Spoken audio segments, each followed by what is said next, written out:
नमस्कार मित्रों, स्वागत है आपका आज की इस विशेष वीडियो में, जहां हम भगवान श्री कृष्ण की भव्य नगरी द्वारका और उनके जीवन के अंतिम क्षणों के बारे में विस्तार से चर्चा करेंगे।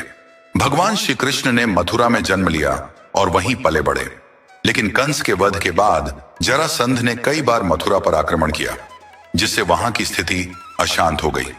तब भगवान श्री कृष्ण ने अपने लोगों की सुरक्षा के लिए समुद्र के किनारे एक नई नगरी की स्थापना की, जिसे द्वारका कहा गया। यह नगरी भव्य, दिव्य और अपार वैभव से भरपूर थी, जहां श्री कृष्ण ने अपने प्रियजनों संग सुखमय जीवन व्यतीत किया।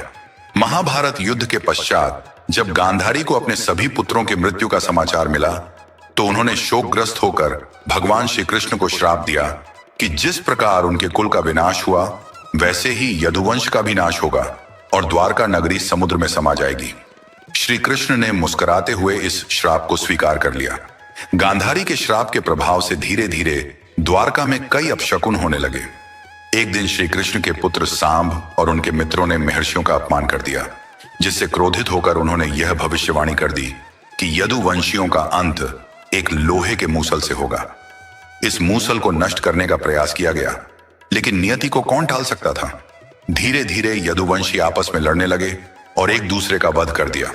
अंततः भगवान श्री कृष्ण ने देखा कि उनका वंश समाप्त हो गया है। उन्होंने अपने सारथी दारुक को अर्जुन को बुलाने के लिए भेजा और स्वयं प्रभास क्षेत्र में एक पीपल के वृक्ष के नीचे ध्यानमग्न होकर बैठ गए। उसी समय एक शिकारी ने उन्हें हिरण समझकर तीर चला दिया, जो उनके पैर में लग गया। यह तीर वही लोहे का टुकड़ा था जो उस मूसल से बना था। इस प्रकार भगवान श्री कृष्ण ने अपनी लीला समाप्त कर दी और वैकुंठ को प्रस्थान कर गए। भगवान श्री कृष्ण के जाने के बाद अर्जुन ने द्वारका के बचे हुए लोगों को हस्तिनापुर ले जाने का प्रयास किया, लेकिन रास्ते में कई विपत्तियां आईं।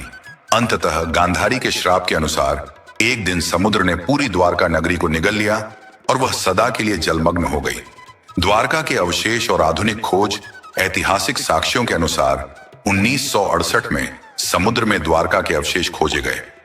भारतीय पुरातत्व सर्वेक्षण विभाग ने समुद्र के अंदर कई प्राचीन संरचनाएं, तांबे के सिक्के और अन्य धरोहरें खोजी, जिससे यह प्रमाणित होता है कि कभी द्वारका सच में अस्तित्व में थी।